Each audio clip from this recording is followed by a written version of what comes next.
ونعوذ بالله من شرور أنفسنا من يهده الله فلا مضل ومن يضلل فلا هادي وأشهد أن لا إله إلا الله وحده لا شريك له عز وجل وأشهد أن محمدا عبده ورسوله صلى الله عليه وسلم أرسله بالحق بشيرا ونذيرا بين يدي الساعة من يطع الله ورسوله فقد رشد ومن يأسهما فإن لا يضر إلا نفسه ولا يضر الله شيئا أما بعد فقال الله تعالى في القرآن الكريم في سورة التغابن بسم الله الرحمن الرحيم يسبح لله ما في السماوات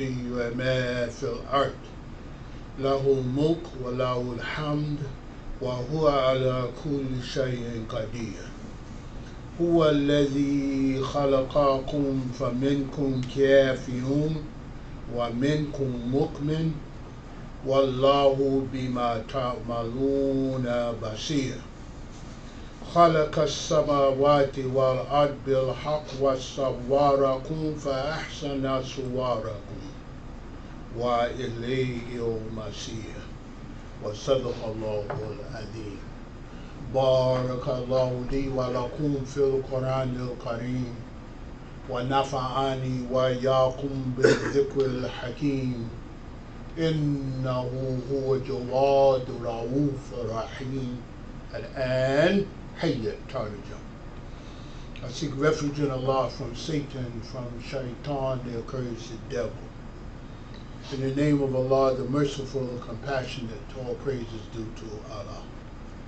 I seek His help and beg His forgiveness, and we seek refuge in Allah from the mischief and the evils of our souls.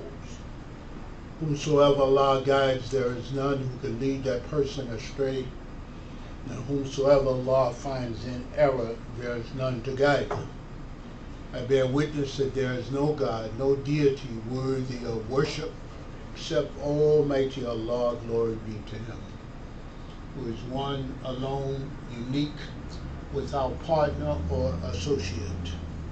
And I bear witness further that Prophet Muhammad ibn Abdullah sallallahu alayhi wa sallam, may the peace and blessings of Allah be upon him, is Allah's servant, messenger, and apostle. And He, Allah, has sent His messenger in truth and with the truth, as a bearer of glad tidings and also as a warner in advance of the hour of judgment. Therefore, whomsoever obeys Allah and His messenger, surely that person is rightly guided, and whomsoever disobeys the two of them, surely that person harms only his or her own soul, and they harm not Allah the slightest with little bit. As for what follows, for Allah, glory be to Him, has said in the Quran, the 64th surah of the Quran, Surah At-Taghabun, mutual loss and gain. In the name of Allah, the compassionate, the merciful. All that is in the heavens and the earth glorifies Allah.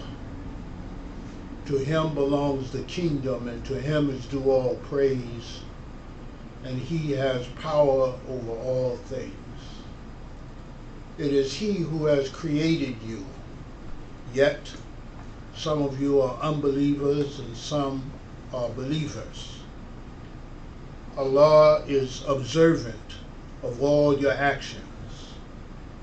He created the heavens and the earth to manifest the truth.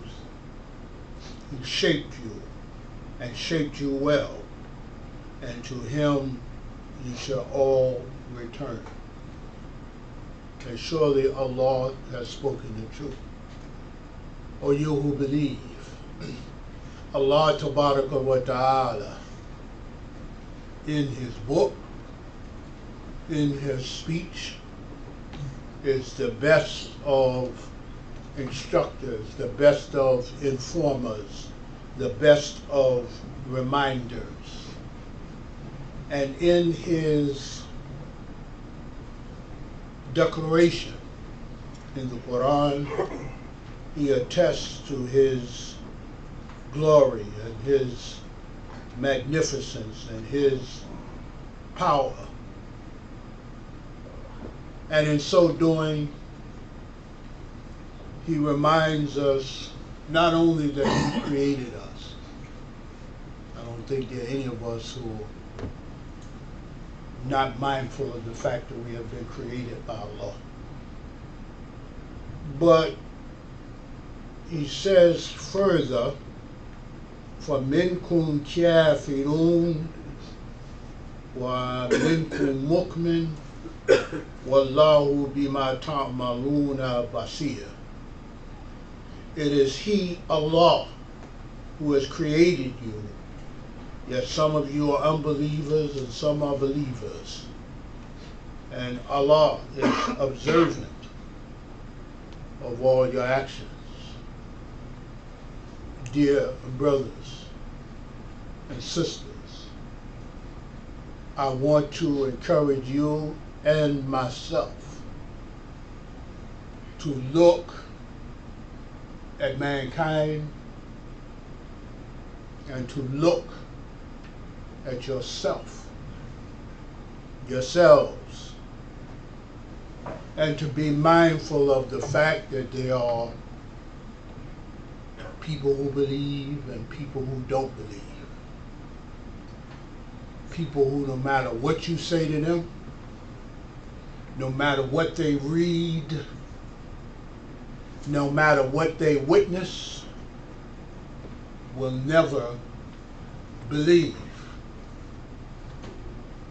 And in looking at them, you always hear the Muslims talking about the kafirun. But in looking at them, I encourage you to look at yourself. And even though you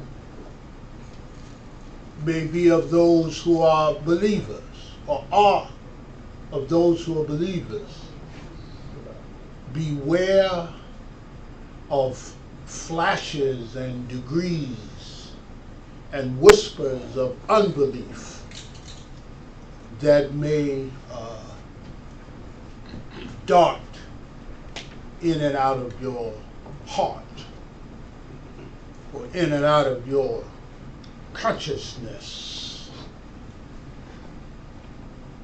And when you reflect upon yourself, then understand that the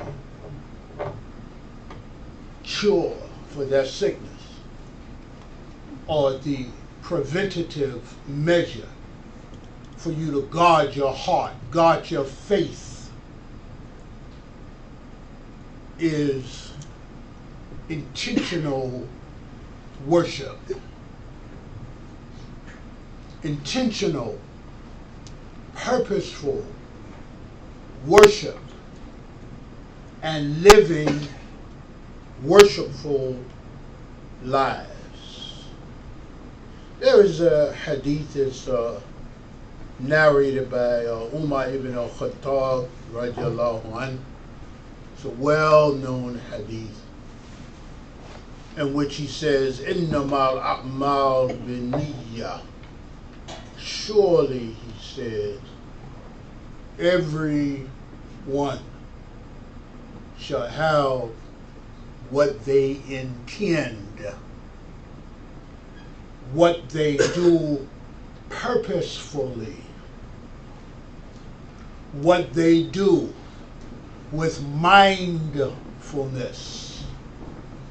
In weeks past, we have talked about the importance of vigilance, and we have talked about the importance of mindfulness and upgrading one's deen and all of that sort of thing. Worship, ibadah, is a purposeful act. Innal a'mal binniyah, the Prophet said. Actions are by intentions.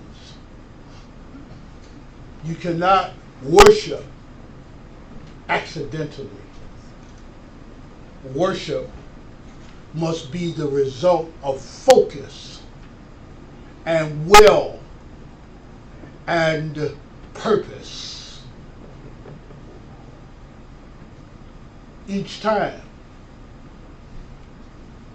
you and I engage in acts of worship, we are taught to begin that act of worship with mindfulness, with niyyah, with purpose. You stand up to begin your salah. You say within your heart or to yourself, I intend to perform whatever, the fard of so-and-so, the sunnah of so-and-so, the nawafil of so-and-so. This is the precursor to the beginning of the salah. If you have been taught your salah correctly. You don't just stand up and wave your hands and start praying.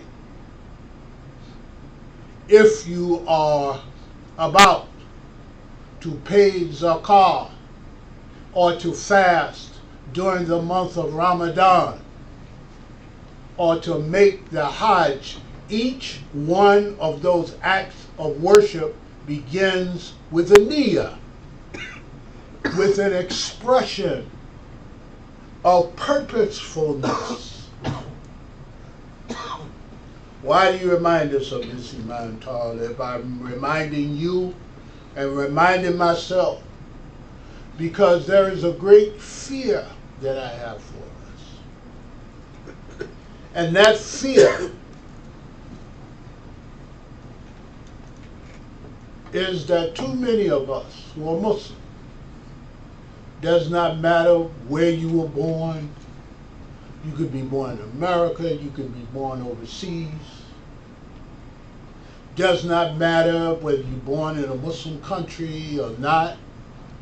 Too many of us, I fear, are engaging in worship as a mindless, ritualistic act without purpose, without niyyah, without intention. And because of that, are leading lives as Muslims based on culture. Oh, I'm a Muslim, therefore I do so and so. Or based on ritual.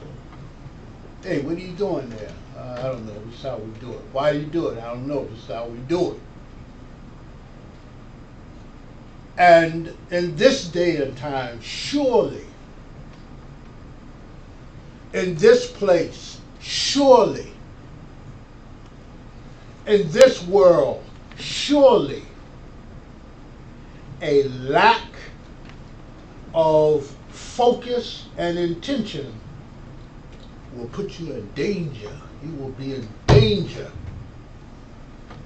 of being vulnerable to attacks by shaitan, by Satan, and his demons and the shayateen. They are in abundance in the life of this world and in this day and time. And if we just go through our lives declaring ourselves to be Muslims, but not living purposeful, worshipful lives, then, as they say, to use a metaphor from boxing, you're going to get caught with your guard down and you're going to get knocked out. So as Allah's Messenger has said, Sallallahu Alaihi Wasallam, may the peace and blessings of Allah be upon him. He said, there will come a day when people will go to sleep, believers, and wake up unbelievers. Or they will go to sleep as unbelievers and wake up as believers. This is a warning of the day and time in which we live. We live in a society here in America as Muslims where there are so many counter-religious narratives floating in the air all the time. Counter-religious, secular explanations for life, suggestions as to how the people should live their lives, corruption of religious life and religious institutions, that a lot of the young people, younger generation, man, they're trying to get as far away from religion as they can. Some of them are Christian, a lot of them Christian. Some of them are Jewish, some of them are Muslim. Trying to get as far away from organized religious life as they can get, not because they don't believe in the existence of the Creator, but because they cannot resist the psychic attacks, the ideological attacks, the sociological attacks, the spiritual attacks of the negative forces in society that are swirling all around them. And because too many of us who are Muslim in name only, are Muslim in culture, Muslim in ritual, do not spend time to study the faith that Allah has guided us to. Still trying to drive through the life of this world on the same tank of gas, on the same tank of Iman from one year to the next. Have memorized no more of the Quran than we knew 10 years ago. Have not strived to perfect our prayers with focus. Listen, if you examine yourself and come to perceive yourself as being in poor health, poor physical health, poor dental health, whatever the case may be, and you say, I've got to do better than this, you must be purposeful in what you intend and go about in order for your health to improve. You're not going to meditate yourself into better shape. You're not going to sit up and, read a book and become healthier just by reading. You're going to have to take actions. And the actions must begin in here, in your mind, in your heart. And then you have to be consistent, or you will believe. I want to remind you that I think it was last week, we were talking about the tafsir, the meaning of the 94th surah of the Quran, Suratul Inshirah.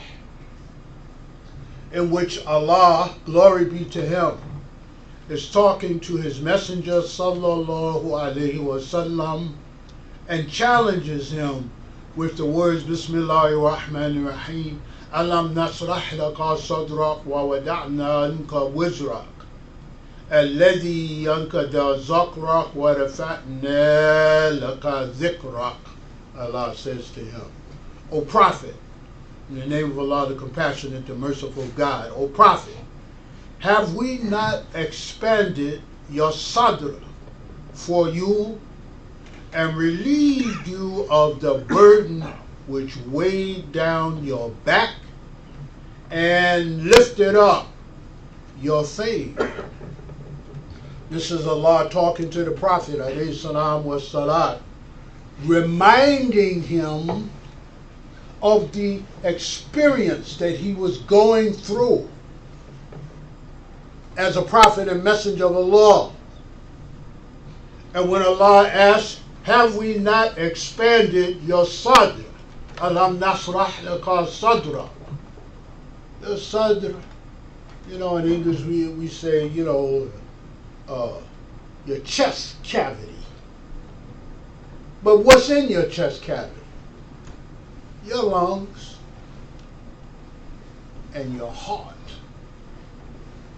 The heart lays right in the center, protected on either side by bone to protect it.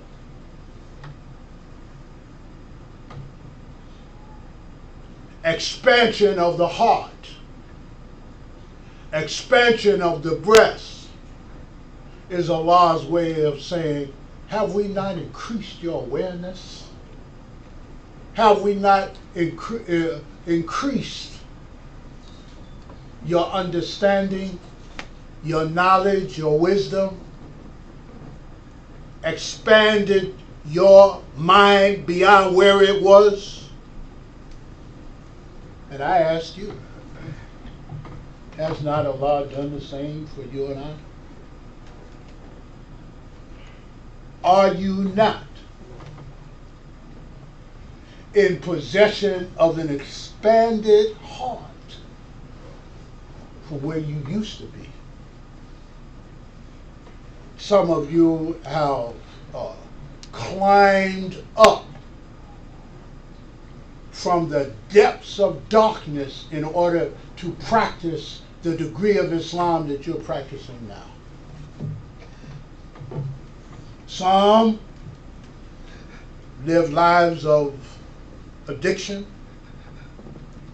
live lives of, hedonism. You know what hedonism is? Hedonism is a life focused on pleasure. In the vernacular in America, they call it sex, drugs, rock and roll. And nothing else matters except to feel good. Some have been blessed by Allah to climb from the depths of self-hatred, of, worshiping a man and all of that kind of stuff that you no longer do, you no longer believe, you no longer adhere to. And listen, don't misunderstand me. Don't think I'm talking about somebody. Let me give you for instance. You take right now in Muslim countries, Iran, for example. Do you know that Iran is a country full of young people and they have a huge drug problem in Iran? Not recently, but for quite a while. Drug problem, narcotics problem in Iran, Muslim country. And that's not the only one. Do you keep up with world affairs? Do you keep up with the human trafficking that is taking place throughout the Muslim world? Sex slavery, labor slavery in the Muslim world, oppression of children, oppression of women, That's a demonstration of a mind and a heart in darkness. And Allah has called you and I, and I use those examples to say, don't just think I'm talking about African Americans and their jahiliyyah. Everybody got a jahiliyyah, man. I don't care where you are in the world. There's no place where you can go where you will not see some fitna, some trials, some tribulation. And by the way, one of the reasons for that is the widespread poverty that we find in the world, including in the Muslim world. Widespread poverty. And Allah's messenger, may the peace and blessings of Allah be upon him, he said, poverty breeds kufr. Poverty breeds unbelief, Allah's messenger said. So the problem that I'm talking about it in a particular way, but it's an almost universal problem. A problem of ignorance. A problem of a closed heart instead of an open one. A problem of a lack of knowledge and a lack of living according to that knowledge. But Allah reminds us, haven't I taken you out of that? Haven't I opened your heart for you and relieved you of what was weighing down your back? Look at the life we see people engaged in all around us. People who are suffering from all manner of depression. I don't mean depression because, like chemical. I mean, but who are just weighed down by the stresses of the life of this world. Families breaking apart. People can't get up and send their children to school in the morning without their children being gunned down by somebody else's child. This is madness. The number of people right in the city where we live who are suffering from all manner of addictions. I told somebody the other day, man, they got a fellowship for every addiction in the world right in America. NA, AA, SA, ABCDF, GHK, HILMNOP, A. Because the society is full of addicted people. Gamblers Anonymous, Overeaters Anonymous. This is a heck of a situation,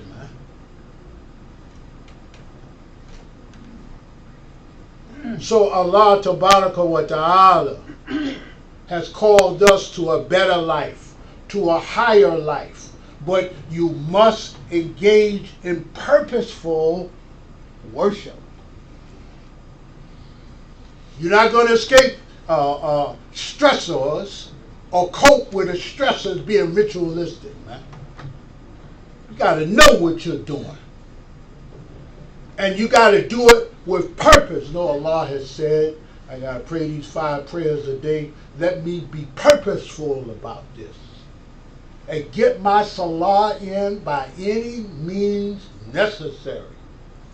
If I got to combine them, if I got to pray sitting, standing, riding, flying, whatever I have to do, let me get this salah in. Let me be purposeful about this. Let me be purposeful, just like you have to be purposeful about fasting, man. You're not going, ain't no such thing as, accidental fasting, man. If you're going to fast, you got to sit down, make up your mind, this is what I'm going to do, and then do it. And Allah rewards for it. You have to be purposeful about the Hajj. It's too difficult to be anything other than purposeful. You get over there and don't know what you're doing, you're going to be in bad shape, man. because you're going to see behavior out of people and low levels of consciousness and all of that kind of thing, that if you don't know better, you'll get confused.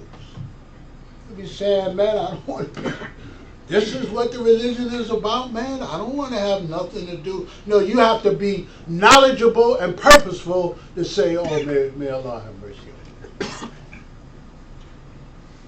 May Allah raise their consciousness. I remember when I was on Hajj in 1997. I witnessed some profound ignorance. I'm walking around the Kaaba. And so we come around the Kaaba, you know, when you make tawaf, you're going counterclockwise. We get near the wall of Ismail. So as I'm looking from a distance, getting closer, I look and I see all of these flip-flops, you know, slippers, flying through the air. Flying through the air. So I'm looking, man, what the heck is going on? I took my courses, I read, I know this ain't part of the Hajj. What's going on here? So then as we get right near the wall, I see a brother standing on top of the wall of Ismail, alayhi salam, peace be upon him. And he's got a big garbage bag, plastic bag. And he's scooping up slippers. People get out here, people yelling, Allahu Akbar, they throwing the slippers. He's scooping the slippers up. So I looked to one side, the guy walking next to me did it. He reaches down, pulls off his slipper. Allahu Akbar, he says, and throws the slipper on top. So now I looked on my other side, the brother I was walking next to, he was as baffled as me. And we just looked at each other and said, and kept, what was going on there? Well, I think the year that we made Hajj, there was like 4 million people there.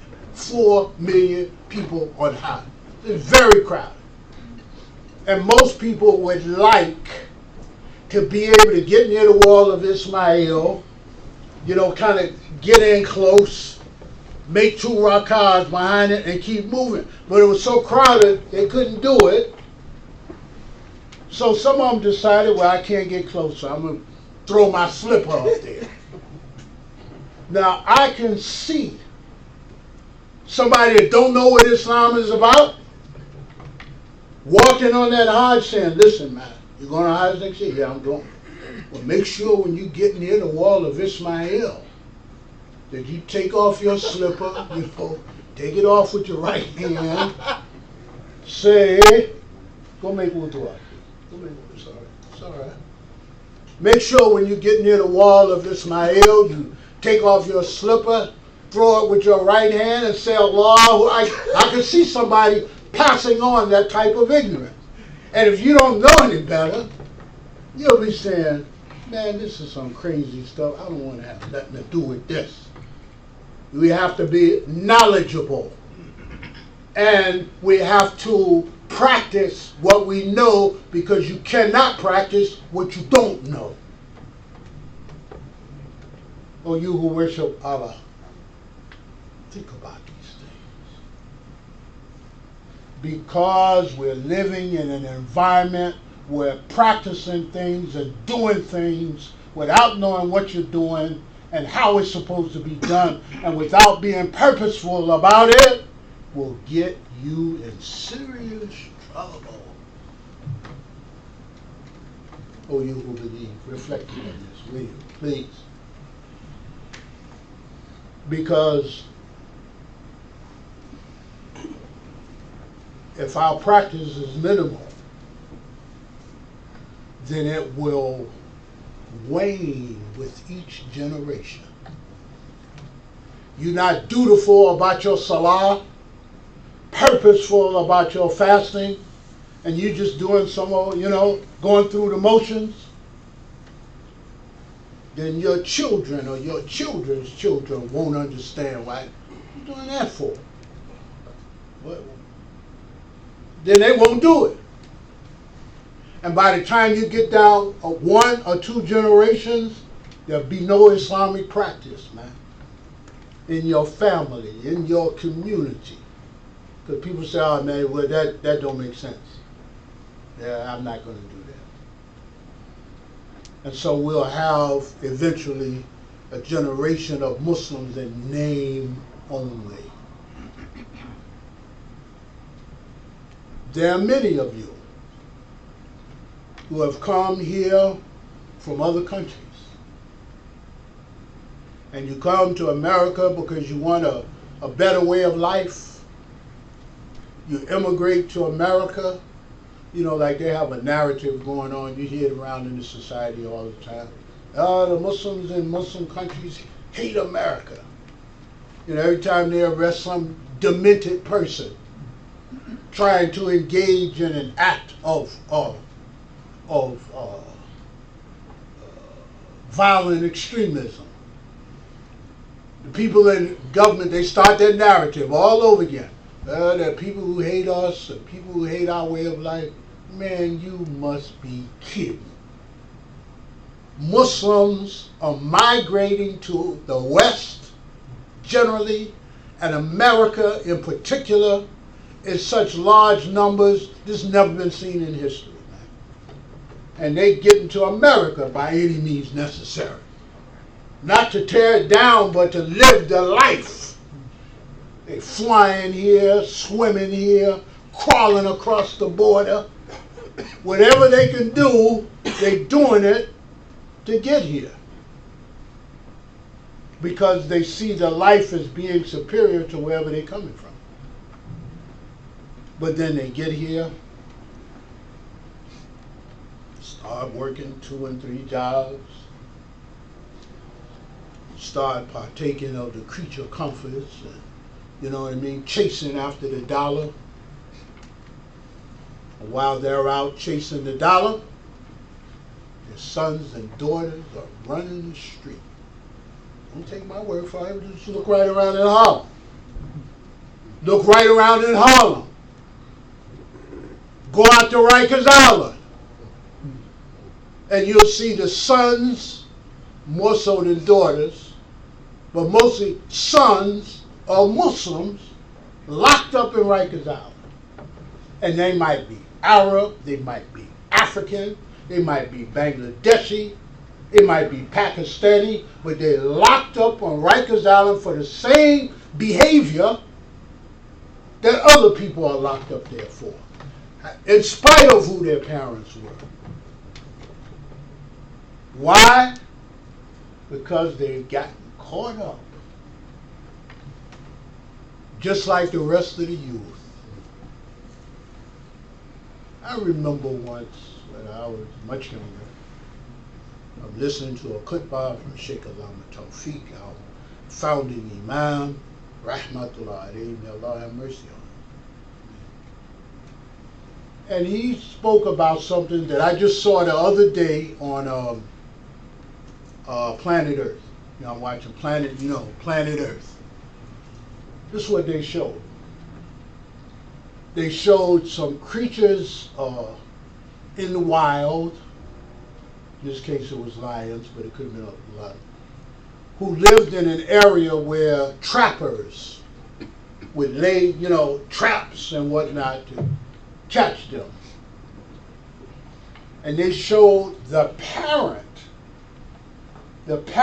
lion, the parent animal, walking their young right up to the trap and sniffing it, teaching their young how to sniff it and saying something to them, whatever language they speak, and then backing off. All right, we're going this way. And the commentator said, every being concerns itself with guarding its young from the dangers of the life of this world. That's what he said. And I thought to myself, something the Sheikh said, I thought to myself, Every one of them except for man. That's what I thought.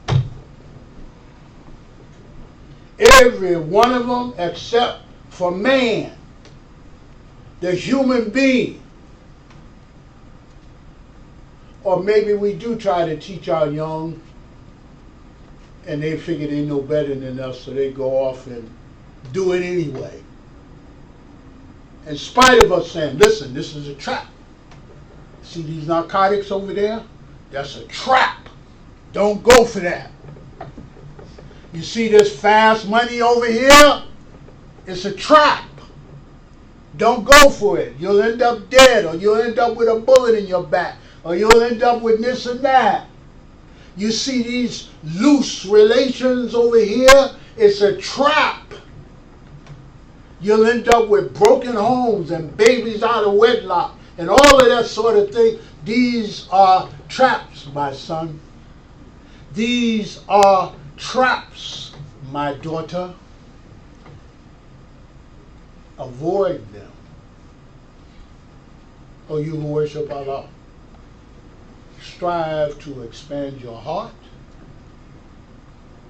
so that you can lay a foundation for enlightenment in your family, in your home, so that when your children and your grandchildren are questioned, why you do that? Because I'm a Muslim. Yeah, okay, but I mean, why you do it? My mother and father were Muslim. They did this. Yeah, but why did they do it? Well, they did it because Allah says this in the Quran. The Prophet Muhammad, peace and blessing of Allah be upon him, said and did this, that, and the other. Oh, okay. Tell me a little bit more about that. O you who worship Allah, may Allah guide us to intentional, purposeful worship.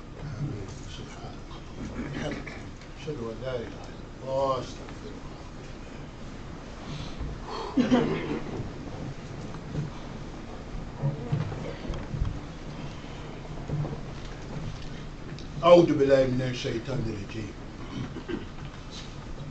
بسم الله الرحمن الرحيم. أشهد أن لا إله إلا الله وحده لا شريك له وأشهد أن محمدا عبده ورسوله صلى الله عليه وسلم. اللهم بارك وسلم على سيدنا ومولانا محمد عليه السلام والسلام وعلى آله وأصحابه أنصاره أجمعين برحمتك يا أرحم الراحمين. وبعد، فقال الله تعالى في سورة الروم: ظهر الفساد في البر والبحر بما كسبت أيدي الناس ليذيقهم بعض الذي عملوا لعلهم يرجعون. وصدق الله العظيم. اللهم اغفر لنا مسلمين ومسلمات ومؤمنين ومؤمنات ومحسنين ومحسنات وبعد. Dear believers, I'm going to wrap it up. I want to wrap up this khutbah, I want to wrap up this khutbah, 2 verses from the Quran. Corruption has appeared in the land and the sea, a consequence of man's own misdeeds. Through such evil, Allah makes people taste a part of that which they have done, so that perhaps they may turn back from evil. When you look about the life of this world and you see all this madness, there's a reason for the madness. It's not, happening randomly. There's a reason for the madness. Every time now that we witness these mass killings, if the shooters are black, they shooting at each other in the hood, taking each other's life, fighting over territory that don't even belong to them. Because the police or whoever come right in, scoop everybody up. All right, next. That's what you witness in the hood. Gang banging, drug wars, etc. Especially East Coast, West Coast. If you're in the Midwest or sometimes in the South, the lives being taken are in these mass shootings. Crazy young white men, because that's who it always is. Crazy young white men infected with the disease of white supremacy, who walk into churches and gun people down, walk into school and gun people down, man. That's a sickness. And there's a reason for it. It's because they've been born and raised in a society in which life is cheap. And especially, in one case, the life of somebody that look like them, if they're a person of color, oh man, that life is cheap, man. My life is cheap. I mean, that's how they look at the whole thing. If there's somebody, these mass school killings, they're raised in a society of violence that's unrepentant for its violence. The society unrepentant for what they did to the Native Americans. Unrepentant for dropping a bomb during Hiroshima and Nagasaki on a civilian population. The only time in human history when atomic bombs have been dropped on, not on army bases, not on Navy, but on civilians. Unrepentant about the Atlantic slave trade of African people. And because they are unrepentant, it sends a signal into the psyches of their sons and daughters, but particularly their sons. Hey boy, why you committing all these? Oh man, my daddy did this, man. My granddaddy did this, man. We got this country doing this, man. The people who root for the gangsters in the movies. They go to the movies and root for the gangsters. White ones, black ones too. So I couldn't close it. I have to say something about that. And so then every time you see these shootings, somebody stands up and cries crocodile tears. Oh, we're so sorry. And people say, hey, yeah, I understand. We're sorry too. So let's change these gun laws. Let's arrange it so they can't just walk in and buy a semi-automatic rifle for a birthday present. Let's change that. No, I can't do that.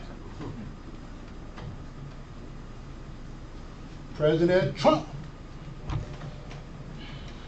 went on TV last night, said his little obligatory words of condolence, never mentioned the word gun one time.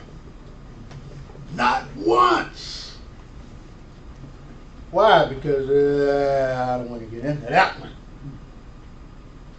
Somebody might withdraw some money on me. So we, the believing masses, we have to take measures for our own safety and security and those of our family. What are you going to do as these people constantly cut down on Medicaid, Medicare, food stamps, insurance. What is going to be the response of the matter? It has to be to take better care of your health, man. To cut the ties of dependency. You send your children to public school. Oh boy. Principal stand right up. We ain't teaching no lessons here about anybody look like you. And I better not catch you doing it, teacher, or you'll be out of it. I mean, they're just blatant about it. Boy getting ready to graduate from high school. His name is Malcolm Xavier Combs. That's his name. So you say, okay, so what you putting on your senior sweater? Honor student in Christ the King High School. I mean, look at all that. He said, well, I'm just going to put my name on there. Okay, all right.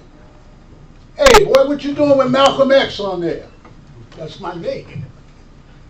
My middle name is Xavier. So I put Malcolm X. No, you can't have that. Come out the classroom. You get out the classroom.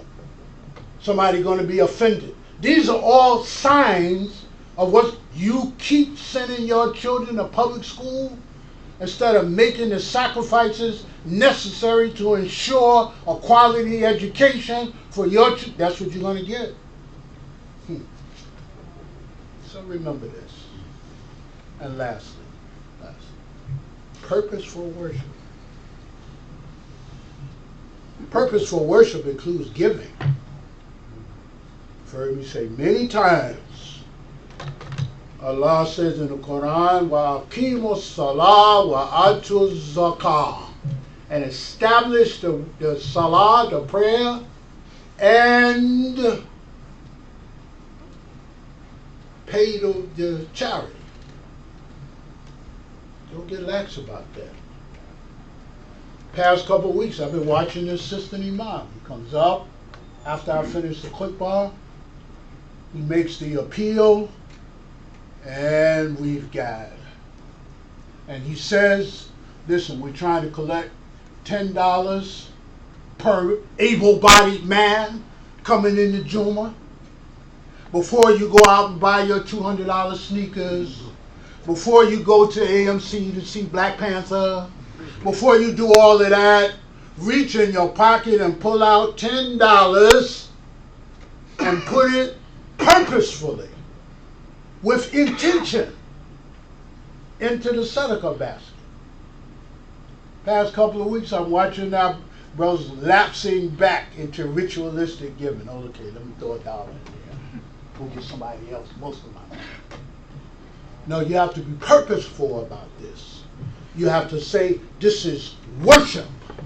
You have to say, the government don't fund this mosque. I got to reach in my pocket, and everybody else have to reach in theirs, so that the money given in the sadaqah is substantial. Remember that. It's my job to remind you. Sister Imam, he's nice about it. It's my job to remind you where you are. You're not in a country where the government builds the mosques. You're not in a country where the government picks the imam. You're not in a country where the government tells the imam what to say and what not to say. You're not in a country where any of that stuff. We are trying to be self-determined and look after our own needs. And the only way that will happen is with clear and firm intentions. Okay? May Allah guide us. Subhanaka Allahumma wa bihamdik. Ashhadu an la ilaha illallah. Astaghfiruka wa atubu ilayk. Ameen wa al-qiyamah.